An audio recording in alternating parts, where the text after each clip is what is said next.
જી sir. Dahod જિલ્લાના Jhalod police સ્ટેશનની હદમાં લોહાર ફળિયામાં આવેલા શિવજીના મંદિરમાં ગતરોજ વહેલી સવારે 2 વાગ્યાની આજુબાજુમાં ચોરી સમૂહ ઘૂસી ગયેલા અને એ જ્યારે તાળું તોડવાનો પ્રયત્ન કરતા હતા ત્યારે અવાજથી બાજુમાં એક બહેન ઉઠી ગયા અને એમણે બૂમાબૂમ કરી લોકોને ભેગા કરતા લોકો નજીક જવા જતાં આરોપીઓએ પથ્થર અને ઈંટો વડે હુમલો કરેલો હતો.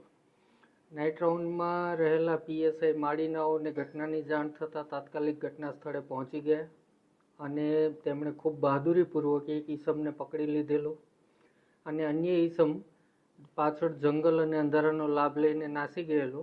અને દાહોદ જિલ્લા પોલીસ છેલ્લા 14 મહિનાથી ડ્રોન ટેકનોલોજીનો ઉપયોગ કરી રહી છે.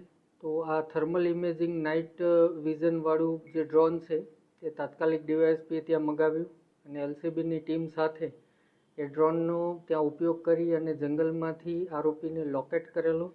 લોકેટ કર્યા બાદ આખો એરિયા કોર્ડન કરી અને આરોપીને પકડી પાડવામાં સફળતા મળેલી છે.